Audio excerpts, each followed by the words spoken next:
이스라엘의 역사와 우리 한국의 역사는 공통점이 참 많습니다. 그 중에 하나가 외적의 외침을 참 많이 받았다라고 하는 특징이 있습니다. 대한민국의 한 반만 년 역사, 한 5,000년의 역사 가운데 외침을 무려 930번이 넘도록 받았다고 해요. 그러면 이것을 계산해보면 5년에 한 번꼴로 전쟁이 있었다라는 겁니다. 그런데 지금 우리 대한민국에 전쟁이 있습니까? 6.25 전쟁이 발발하고 끝난 후로부터 지금 70년이 있기까지 전쟁이 없다라는 겁니다. 5,000년의 대한민국의 역사 가운데 평균적으로 5년에 한 번꼴로 전쟁이 있던 나라가 이렇게 70년 동안 전쟁이 없는, 이렇게 잘 싸고 또 평안한 이런 나라가 될 수 있었던 이유는 어디에 있을까요? 하나님의 은혜입니다. 하나님의 지켜주심입니다. 하나님의 돌보심입니다. 이스라엘 또한 수많은 전쟁을 겪었습니다. 그 가운데 여러 둘러싼 많은 나라와 종족들이 있었지만 그 가운데 우리가 함께 읽었던 이 본문에 등장하는 이 블레셋이 늘 끊임없이 이스라엘을 괴롭히고 공격하였습니다. 마치 한국과 일본의 관계처럼 블레셋과 이스라엘의 관계는 그런 관계였습니다. 오늘 전쟁의 배경 또한 이 엘라 골짜기를 중심으로 블레셋 군대 진영과 그리고 이스라엘 군대 진영이 마주하며 한 명 나와봐라. 그래서 한번 싸워보자. 누가 외치는 이야기죠? 골리앗이 하는 이야기입니다.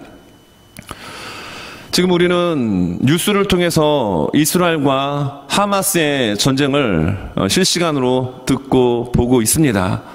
1945년 5월에 하나님의 말씀의 성취대로 이스라엘이 독립을 하게 되었고, 그리고 1973년에 제4차 중동 전쟁에 마쳤는데 50년 만에 하마스의 공격으로 지금 중동의 화약고가 불이 붙었죠. 여러분, 팔레스타인은 성경에 오늘 본문에 나오는 블레셋입니다. 물론 근본적으로 잘 또 들어가 보면은 그들이 이 혈통이 섞였기 때문에 정통 블레셋인이라고 말하기에는 좀 한계가 있어요. 그들이 있는 가자 지구는 성경에서 말하고 있는 가사라고 하는 곳입니다. 여러분, 이렇게 블레셋과 이스라엘과 앙숙 관계가 되어 끊임없이 전쟁을 벌이고, 여러분 3,000년이 지난 지금에도 그곳에 많은 이들은 중동의 화약고라고 하며 많은 이들이 주목하는 곳이 되었습니다.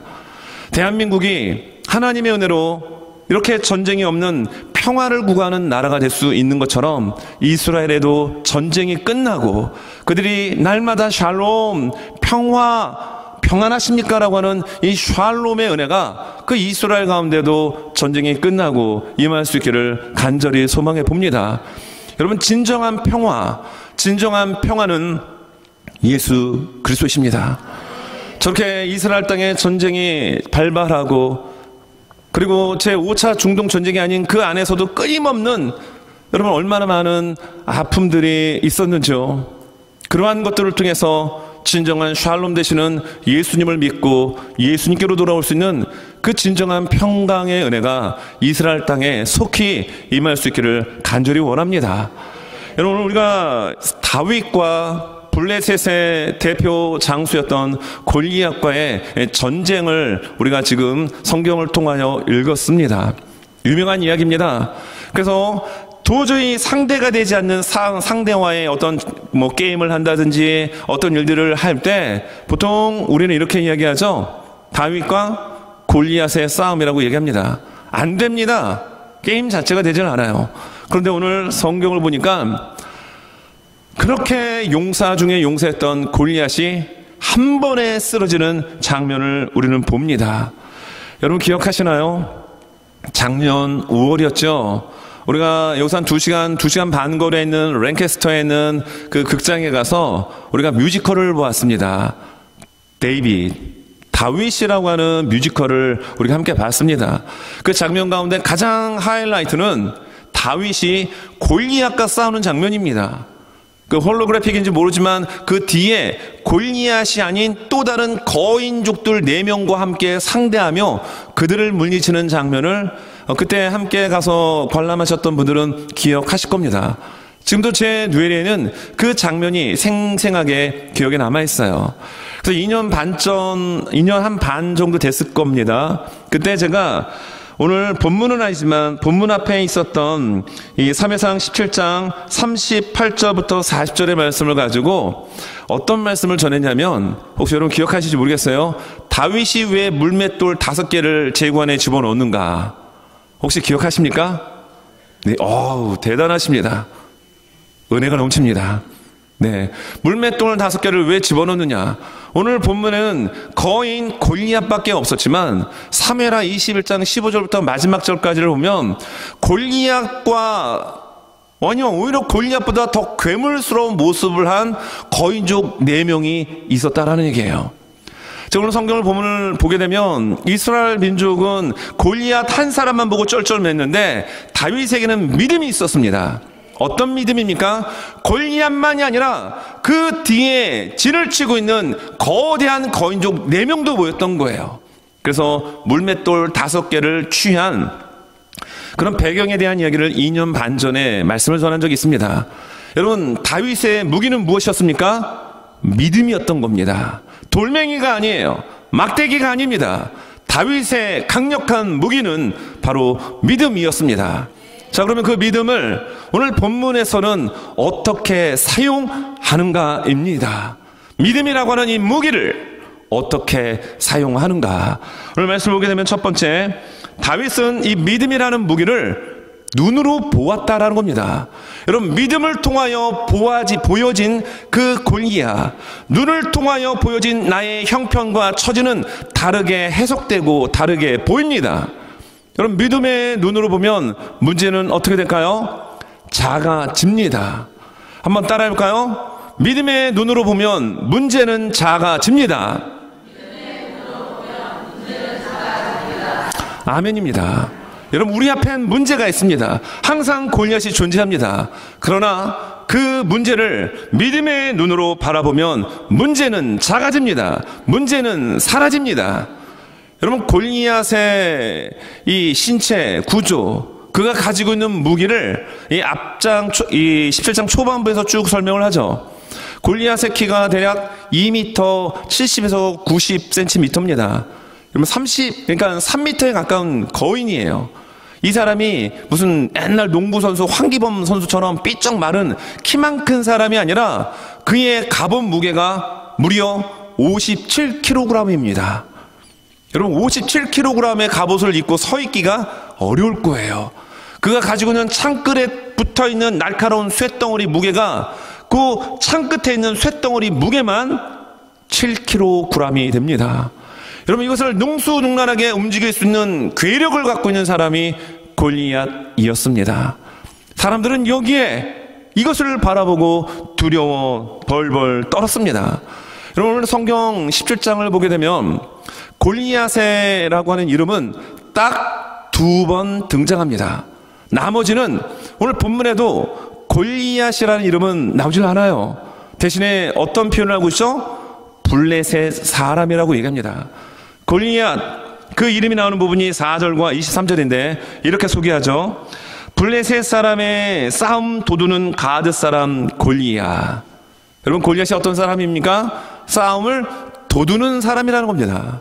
오늘 성경에 나오는 이 골리앗은 어찌 보면 마귀와 같은 모습입니다.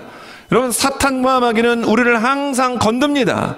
우리를 찝적댑니다. 그래서 무언가 문제를 일으킬 수 있도록 우리의 감정과 우리의 모든 삶의 아픔을 톡톡 건듭니다. 마치 오늘 골리앗이 싸움을 돋구는 것처럼 말입니다. 골리앗 딱 4절과 23절에서만 2번 등장하는 대신에 여러분, 다윗이라는 이름은 이 17장에 30번 등장한다라는 거예요. 여러분, 이름은 굉장히 중요합니다. 골리앗이라는 이름이 있는데 그 대신에 블레셋 사람이라는 말로 계속 왜 성경 기록을 하고 있죠? 여러분, 이름이 없는 것, 이름이 불려지지 않는 것은 그것을 무시하는 것이라는 거죠. 여러분, 사단은 우리를 항상 건듭니다. 그러나 우리가 진짜 믿음을 가지고 나가게 되면 사단은 두려워 벌벌 떨고 떠나게 됨을 성경은 여러 곳에서 우리에게 말씀해 줍니다.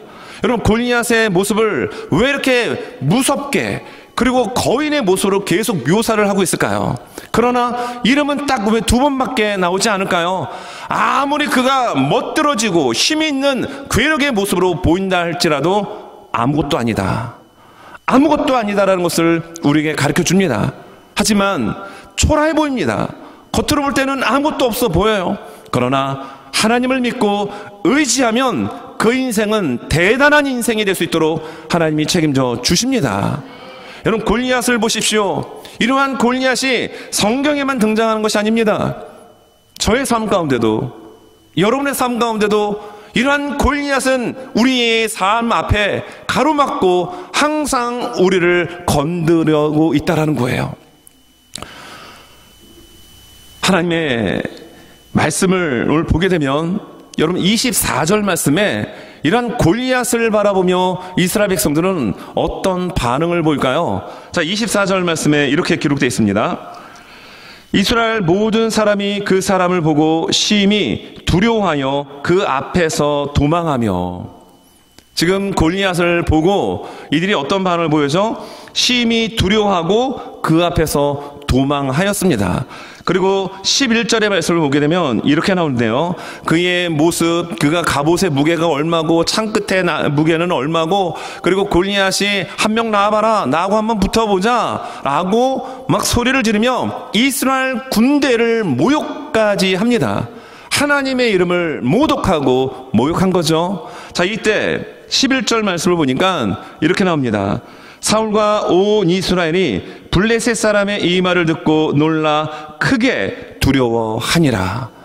골리앗을 보고 그가 하는 이야기를 들었을 때 사울 왕과 이스라엘 백성들은 어떤 반응을 보였습니까? 심히 두려워하였습니다. 그리고 도망까지 치게 되더라는 거예요. 반면에 오늘 본문에 나오는 목동 출신의 다윗은 어떻습니까? 두려워하지 않습니다. 무서워하지 않습니다. 어떻게 했을까요? 그는 믿음의 눈으로 보았기 때문에 수많은 사람들이 두려워하고 벌벌 떨며 도망쳤던 그 존재 앞에서 당당하게 외칩니다.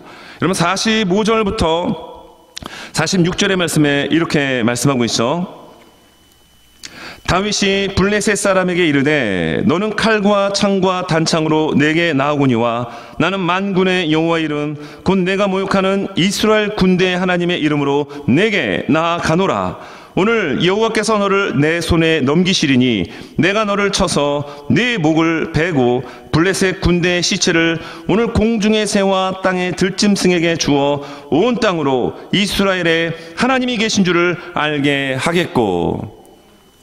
골리앗, 그를 바라본 모든 이스라엘 백성들, 심지어 사울 왕은 두려워 떨었다라는 겁니다. 도망까지 갑니다. 하지만 평생 양을 쳤던 목동 다윗은 어떻습니까? 너무나도 담대하게 만군의 여호와 이름으로 나가더라는 겁니다. 무슨 빽이 있었다라는 거죠? 하나님 빽 믿고 다윗은 문제 앞에, 골리앗 앞에 두려워하지 않았다는 겁니다. 여러분, 문제는 항상 우리의 삶을 건듭니다. 도사리고 있습니다. 그리고 우리 앞에 정면에서 우리를 기다리고 있습니다. 그럴 때 두려워 벌벌 떨며 도망치는 믿음 없는 우리의 삶이 아니라 믿음의 눈으로 그것을 바라보고 나아갈 때 문제는 작아지고 문제는 떠나가게 될 줄로 믿습니다. 여러분, 우리가 성경을 지금 민수기를 지금 보고 있죠. 주간 성경 공부와 또 새벽 예배 민수기를 보고 있습니다.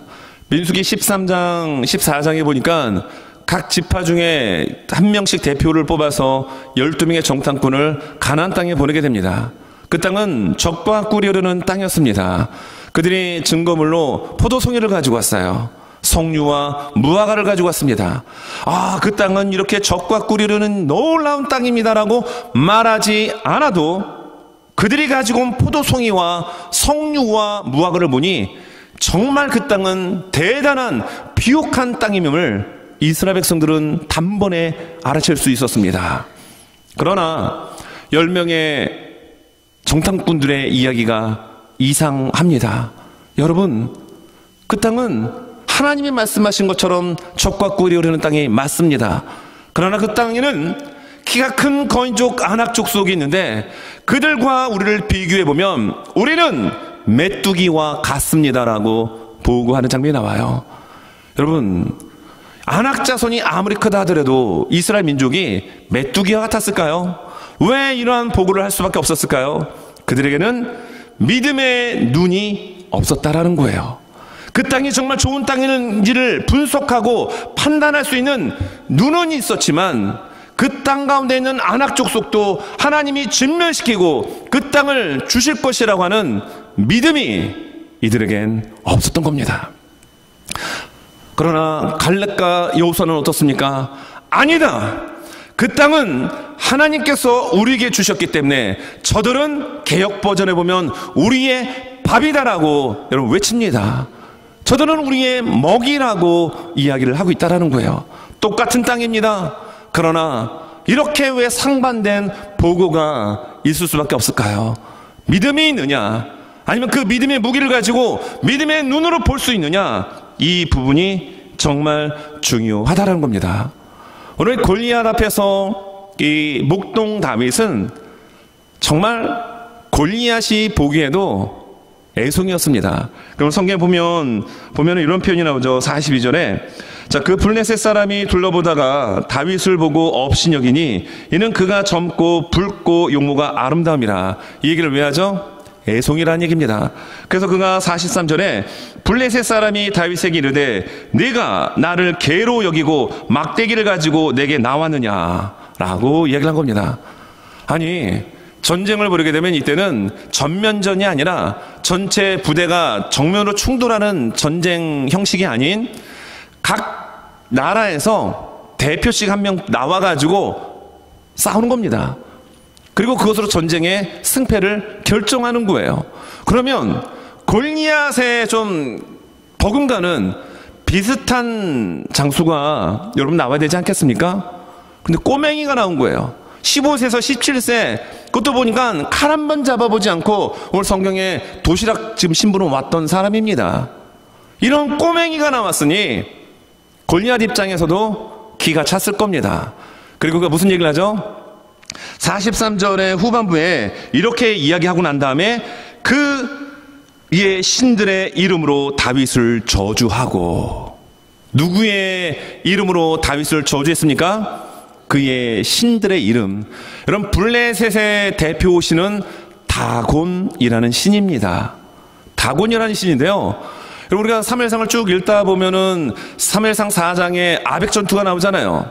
그 전투에서 이스라엘이 전쟁에 패배해서 법궤를 블레셋 사람들에게 빼앗기고 맙니다. 그러니까 사무엘상 5장에 보면 이 법궤를 다곤 신전에다가 갖다 모셔놔요. 근데 그 다음날 가보니까 다곤 신의 목이 어떻습니까? 부러져 있고 손목이 다 부러져 있습니다. 그 다음날도 마찬가지입니다. 그래서 이 법궤를 여기저기 옮기다가 사무엘상 5장이 끝나게 됩니다. 근데 지금 골리앗이 누구의 이름으로, 어느 신의 이름으로 다윗을 저주하고 있다고요? 바로 다곤의 신의 이름으로 다윗을 저주합니다. 이것은 우리의 눈으로만 볼 때 골리앗과 다윗의 돌멩이를 던지고 뭐 창끝이 부딪히는 전쟁의 개념이 아니라 다곤이라는 거짓 신과 만군의 여호와의 신의 전쟁인 것입니다. 여러분, 이것을 어떻게 볼 수 있습니까? 영적으로 눈이 뜨인 사람, 믿음의 눈으로 볼 때 이것을 볼 수 있는 거예요. 그래서 다윗은 그에게 있는 강력한 무기인 믿음을 믿음의 눈으로 보고 해석하고 전쟁에 임했던 겁니다. 이 전쟁 지금 누가 컨트롤한다는 거죠? 골리앗은 다곤 신이 내 뒤에서 돕고 있다라고 하며 그 이름으로 다윗을 저주한 반면에 다윗은 전쟁은 누구에게 속하였다고요? 여호와께 속하였다. 이 상황을 관리하시는 분, 이 상황을 컨트롤하시는 분은 만군의 여호와 하나님이시다. 여러분, 이미 사무엘상 5장을 통해서 다곤 신은 하나님 앞에서 힘 못 쓰는 죽은 신임이 여러분 판명됐습니다. 그런데 그 거짓 가짜 신인 다곤은 골리앗의 위풍당당한 이 외적인 조건을 가지고 다윗을 겁을 주고 있습니다. 다윗이 겁먹습니까? 안 먹습니다. 사울 왕과 이스라엘의 모든 사람들은 두려워 벌벌 떨고 도망까지 치지만 다윗은 두려워하지 않습니다. 왜입니까? 이 상황을 컨트롤하시는 분은 하나님이시다. 이걸 알았기 때문인 거예요. 여러분, 가나안 땅 정탐꾼들 하나님이 정말 좋은 걸 주셨고 보여주셨음에도 믿음이 없으니까 결국 어떻게 됩니까? 애굽 땅으로 돌아가자고 얘기하잖아요. 그래서 한 지휘관을 세워서 우리가 애굽으로 돌아갑시다 라고 백성들이 이야기하는 장면이 민수기 14장에 여러분 나옵니다. 여러분, 민수기 16장을 보니까 어떤 장면이 나오죠? 우리 어제 토요일 새벽 예배 때 잠시 살펴봤지만 민수기 16장에 또 이 고라 그 후손 중에 그 고핫 자손의 후손 중에 고라가 사람들의 마음을 뺏어가지고 당을 짓습니다. 그 275명의 유명한 사람, 이름 있는 사람들이 거기에 합세하게 됩니다. 모세와 아론을 정면으로 반역합니다. 근데 중심은 니들만 제사장이냐? 우리도 제사장의 역할을 할 수 있다. 이거였던 거예요. 심지어 여기에 나왔던 루벤의 아들들은 성막에서 일할 수 있는 자격조차 없는 사람들입니다. 그런데 제사장의 일을 하겠다라고 이들이 당을 짓고 모세를 찾아오게 됩니다. 이때 이들이 어떤 얘기를 하냐 하면은 이 말씀이 민수기 16장 13절의 말씀인데요. 이 말씀 같이 한번 우리 화면 보고 읽겠습니다. 시작. 네가 만일 우리를 적과 꿀이 흐르는 땅에서 이끌어내어 광에서 죽이려 함이 어찌 작은 일이기에 오히려 스스로 우리 위에 왕이 되라느냐. 이 얘기를 누가 하냐면 바로 루벤의 아들 후손들인 엘리압과 다단이 모세에게 하는 얘기입니다. 이 말씀 잘 한번 보십시오. 이상하죠? 어떤 부분이 이상하죠? 여기에 나와 있는 젖과 꿀이 흐르는 땅에서 이끌어내요. 여러분, 이 땅이 어떤 땅입니까? 그들이 앞으로 들어갈 하나님이 약속한 가나안 땅을 향하여 이렇게 말씀하고 있는 건가요? 아닙니다. 애굽 땅을 향하여 이들이 이렇게 얘기하고 있는 거예요. 애굽이 젖과 꿀이 흐르는 땅인데 왜 그 좋은 곳에서 우리를 이곳까지 끌어내가지고 고생시키느냐, 이 이야기를 지금 하고 있는 겁니다. 이들의 생각, 이들의 가치관, 어떤 가치관입니까? 하나님의 나라를 바라보며 말씀 붙들고 따라가는 가치관이 아닌 과거, 애굽은 세상입니다. 우리가 예수 믿기 전의 생활, 마귀의 통치를 받았던 그 삶의 모습, 이게 애굽이에요. 그래서 애굽에서 여러분 탈출할 때 홍해가 있었죠.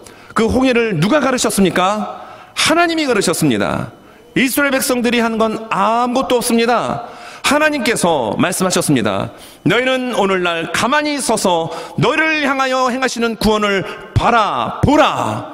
그리고 하나님이 홍해를 가르쳤습니다.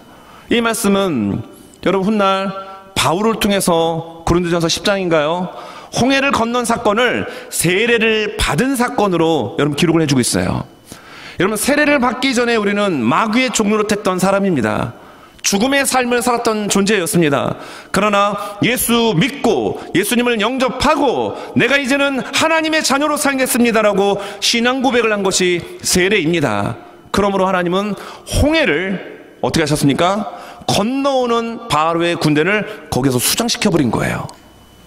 홍해를 건너 하나님이 약속한 땅은 아무나 들어갈 수 있는 땅이 아닙니다. 믿음을 가지고 있는 사람들이 들어가는 땅, 그 땅이 젖과 꿀이 흐르는 땅임을 우리는 믿습니다. 오늘 예배를 드리는 우리 모두는 이미 그 땅에 들어간 줄로 믿고 싶어요. 다 들어갈 수 있기를 간절히 원합니다. 근데 여기 보십시오. 이런 사람들이 그 애굽을 향하여 젖과 꿀이 흐르는 땅에서 우리를 왜 이끌어냈느냐 라고 이야기를 할 정도의 생각을 여러분 가지고 있습니다. 이들이 가서 믿음의 눈으로 바라보고 해석하고 결정하고 살아갈 것을 기대할 수 있을까요? 아니더라는 것입니다. 오늘 우리는 이 골리앗과 다윗의 싸움을 바라보면서 정말 가지고 있는 믿음을 눈으로 정말 현실을 바라보고 문제를 파악하고 나갈 때 그 문제는 작아집니다. 사라질 수 있도록 하나님은 역사하여 주십니다. 그래서 우리가 알고 있는 것처럼 골리앗이 결국 물맷돌을 던졌습니다. 다윗이 던졌죠. 그리고 이마에 정통으로 맞고 쓰러집니다. 그리고 다윗에겐 칼이 없었습니다. 골리앗의 칼로 그의 목을 베는 장면이 오늘 본문 후반부에 나오더라는 거예요. 여러분, 지금 이 싸움은 만군의 여호와 그리고 다곤신의 싸움일 수 있다는 거예요. 여기에 45절에서 만군의 여호와라고 얘기하는데요, NIV 성경을 보니까 이 만군의 여호와를 Lord Almighty라고 기록을 해주고 있습니다. 어떤 하나님이요? 전능하신 하나님, 만군의 여호와, 바로 전능하신 하나님이 나와 함께 하신다. 이게 다윗의 믿음이었습니다. 그러므로 다윗이 어디를 가든지 이기게 하여 주셨습니다. 누가요? 함께 해주시는 하나님, Almighty 되시는 전능하신 하나님, 만군의 여호와 하나님이 다윗과 함께 하셨기에 그 누가 앞을 막아도, 그 누가 괴롭게 한다 할지라도 끝끝내 하나님을 의지했던 다윗으로 하여금 하나님은 승리케 하여 주셨습니다. 여러분, 그 하나님이 여러분과 함께 하십니다. 어떻게 보면 전쟁에 나오는 다윗은 대책이 없는 사람처럼 보였습니다. 제가 만약에 골리앗의 입장에서 다윗을 봤으면요, 진짜 코웃음밖에 안 나왔을 것 같아요. 다윗의 입장에서는 대책이 없었습니다. 나는 대책이 없지만 하나님을 의지하는 하나님의 백성을 하나님은 대책을 세워 지켜 주십니다. 한번 따라해 볼까요? 나는 대책이 없지만 하나님은 대책이 있으십니다. 다시 한번 고백합니다. 나는 대책이 없지만 하나님은 대책이 있으십니다. 아멘입니다. 대책 없어 보이는 다윗, 하지만 하나님은 그 상황을 컨트롤하시고 관리하셔서 대책을 준비한 것처럼 보였던 골리앗을 한 번에 정리해 주셨습니다. 기억하십시오. 믿음의 눈으로 바라보면 문제는 작아집니다. 우리가 살아가면서 얼마나 많은 문제를 가지고 살아갑니까? 정말 많은 문제를 우리는 가지고 살아갑니다. 이 자리에 있는 모든 한 분 한 분들 마음을 열 수만 있다면, 열어서 문제를 끄집어낸다면 오늘 예배 시간 내내 문제를 끄집어내도 계속 끄집어낼 수 있을 거예요. 그것이 우리 관계의 문제, 건강의 문제, 직장 안에서의 문제, 사업의 문제, 자녀의 문제 등등 얼마나 많은 문제가 우리 앞에 있는지요. 그 문제가 반대로 다윗처럼 조그맣게 보이면은 괜찮겠죠. 그러나 오늘 본문에 나온 것처럼 골리앗처럼 너무 크게 보여서 마치 결안으로 바위를 치는 것처럼 내가 그 문제에 뛰어들면 내가 그냥 그렇게 상태가 될 것 같은 그 문제들을 우리 만납니다. 그러나 기억하십시오. 내가 대책 없는 것처럼 보지만 하나님을 의지하고 믿음의 눈으로 바라보고 전진해 나가면 하나님은 대책을 세워 문제를 해결하여 주십니다. 그 하나님이 여러분과 함께 하십니다. 여러분, 두 번째, 오늘 믿음이 행동으로 나타날 때 하나님의 능력이 나타난다는 거예요. 믿음이라는 무기가 있습니다. 우리는 다 믿음이 있기에 이 시간 예배 드린 줄 믿습니다. 그런데 이 믿음을, 이 무기를 어떻게 잘 활용할 수 있느냐. 오늘 두 번째 보니까 다윗은 이 믿음이라는 무기를요, 행동으로 옮긴다라는 겁니다. 행동으로 나타낼 때 하나님의 능력이 나타났습니다. 48절 49절입니다. 블레셋 사람이 일어나 다윗에게로 마주 가까이 올 때 다윗이 블레셋 사람을 향하여 어떻게 합니까? 빨리 달리며 손을 주머니에 넣어 돌을 가지고 물매로 던져 블레셋 사람의 이마를 치매 돌이 그의 이마에 박히니 땅에 엎드러지니라. 다윗이 미국 야구계 사이언 영상을 받을 수 있는 에이스 투수입니까? 정확하게 그 빈틈 있는 이마를 노려가지고 돌을 던졌더니 맞은 게 아니라 박힐 정도의 충격을 가했다라는 겁니다. 여러분, 여기에 이 말씀을 보게 되면 다윗의 어깨에 힘이 있어서 물론 앞부분에 보면은 그가 고백합니다. 내가 양을 칠 때 사자와 곰의 발톱으로부터 하나님은 지켜주셨습니다. 그러므로 할례 받지 않은 저 블레셋 사람을 내가 이길 수 있습니다라고 사울 왕 앞에서도 기죽지 않고 담대하게 다윗은 이야기합니다. 그게 힘이 있어서가 아니에요. 노련한 전략이 있어서도 아닙니다. 누가 하신 일입니까? 하나님이 하신 거예요. 그냥 날아가는, 물론 다른 사람이 던진 돌멩이보다는 속도가 있었겠죠.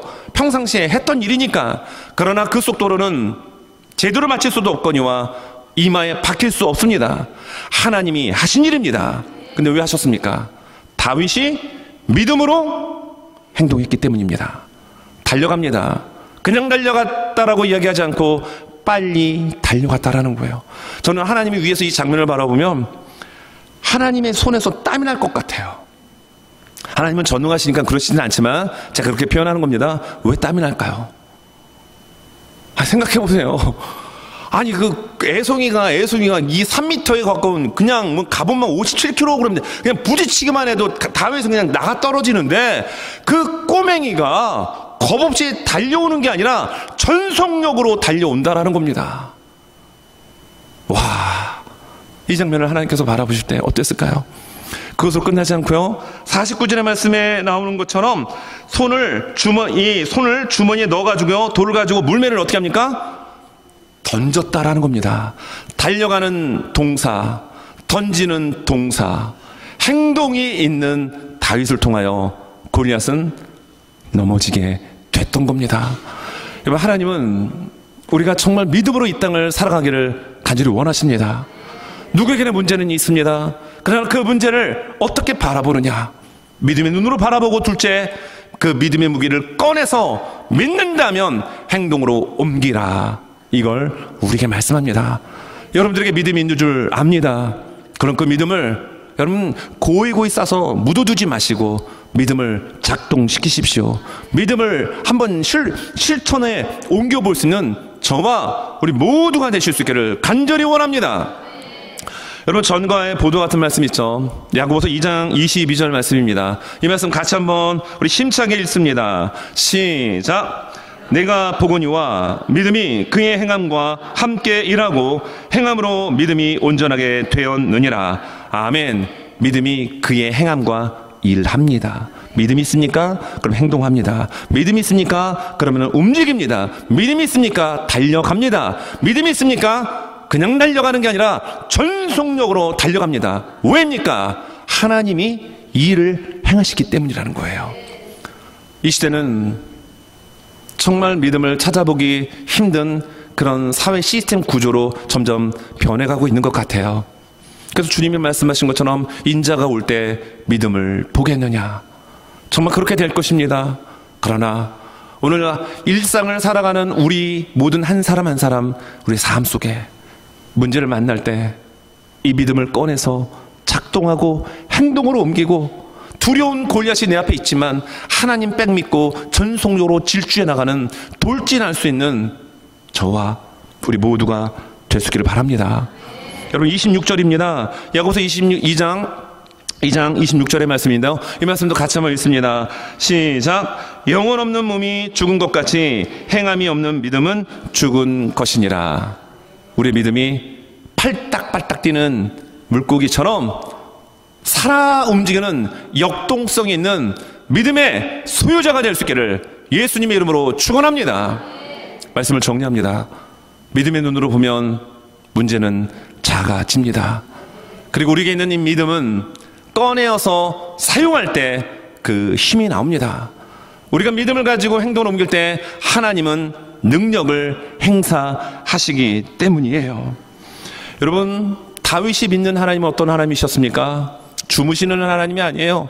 그래서 문제 만나면 하나님 도와주세요 해서 깨워가지고 하나님이 눈 비비고 일어나서 뭘 도와줄까? 아이고 힘들겠네, 나도 힘들다, 조금 더 해라, 이런 하나님이 아니세요. 다윗이 믿는 하나님, 만군의 여호와, Lord Almighty, 전능하신 하나님, 여러분들이 함께 예배를 드리는 이 시간, 우리 예배를 받으시는 하나님은 전능하신 하나님이십니다. 그 하나님이 여러분의 삶 가운데도 동일하게 함께하여 주고 계십니다. 이 전쟁의 상황 누가 컨트롤한다라고요? 만군의 여호와 하나님이 컨트롤하고 있기에 다윗은 그것을 바라보고 달려갔던 겁니다. 여러분, 스가랴서 4장에 보면 스가랴 선지자가 이 순금으로 만든 등잔대의 환상을 보게 됩니다.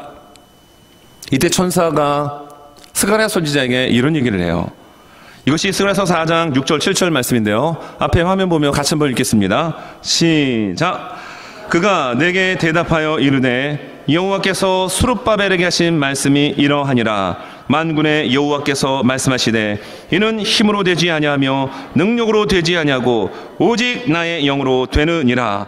큰 산아 내가 무엇이냐? 내가 스룹바벨 앞에서 평지가 되리라. 아멘. 여러분, 우리가 살아가는 삶, 우리 일상의 생활 속에서 우리가 좀 능력이 있다고요? 뭔가 남들보다 큰 창을 갖고 있습니까? 남들보다 보호해줄 수 있는 갑옷을 입고 계십니까? 그러나 그곳에 하나님 함께 하시려면 그것은 아무것도 아닙니다. 골리앗 본인의 이름이 있는데 2번밖에 나오지 않고 왜 블레셋 사람으로만 계속 명예해지고 있을까요? 아무리 많은 것 갖고 있어도, 아무리 큰 것 가지고 있다 할지라도 하나님 함께 하시지 않으면 그거 아무것도 아니다. 하지만 목동이라 할지라도, 막대기 하나 들고 있다 할지라도, 작은 돌멩이라 할지라도 하나님을 의지하고 나가는 믿음의 사람의 손에 그 돌멩이가 주어지면 강력한 힘이 되어 골리앗을 무너뜨리는 힘이 나옵니다. 이 힘은 누가 주신 겁니까? 하나님이 주셨고 전능하신 하나님이 행하여 주신 겁니다. 오늘 말씀합니다. 이는 힘으로 되지 아니하며 능력으로 되지 아니하고 오직 나의 영으로 되느니라. 우리 앞에 큰 산이 있습니까? 큰 문제가 가로막혀 있습니까? 우리는 이렇게 외쳐야 합니다. 큰 산아 네가 무엇이냐? 스룹바벨 앞에서 평지가 되리라. 믿음으로 선포할 수 있는 우리가 되어야 합니다. 그럼 말씀 한번 스가랴서 4장 7절 말씀 띄워주세요. 네, 스가랴서 4장 7절 말씀. 이 말씀 앞부분에 보면 큰 산아 네가 무엇이냐? 내가 스룹바벨 앞에서 평지가 되리라 라고 외칩니다. 내 힘, 내 능력이 아닙니다. 하나님의 영, 하나님의 도와주시는 믿음으로 선포할 때 우리 앞에 큰 산도 평지가 되어주는데, 저는 여러분들에게 이렇게 한번 권면해 드리고 싶어요. 자, 이 말씀을 이렇게 합니다. 큰 산아 네가 무엇이냐? 네가 스룹바벨 이름 대신에 여러분들의 이름을 넣어서 이렇게 외치는 거예요. 치유 앞에서 평지가 되리라. 한번 이렇게 한번 선포해 볼까요? 자, 이해가 되셨죠, 여러분? 네, 여러분의 문제가 있을 것입니다. 답답한 문제가 있을 거예요. 그게 앞에 딱 있다 생각하고 이렇게 외치는 겁니다. 시작. 큰 산아 내가 무엇이냐? 네가 치유 앞에서 평지가 되리라. 할렐루야. 다 무너졌습니다. 하나님이 행하실 것입니다. 이 땅에는 수많은 골리앗들이 너무너무 많아요. 내 앞에도, 여러분들 앞에도 수많은 골리앗이 있습니다. 그렇다면 다윗도 많아야 합니다. 하나님은 하나님의 말씀을 듣고 하나님의 말씀을 일상의 생활 가운데서 순종하고 행동으로 옮기는 그 삶을 통하여 골리앗 앞에 돌진했던 다윗처럼 그렇게 쓰시기를 원하십니다. 우리 문제를 회피하지 않고 문제 앞에 믿음의 눈으로 그리고 믿음의 행동으로 돌진해 나갈 수 있는 제2, 제3의 다윗이 될 수 있기를 예수님의 이름으로 축원합니다.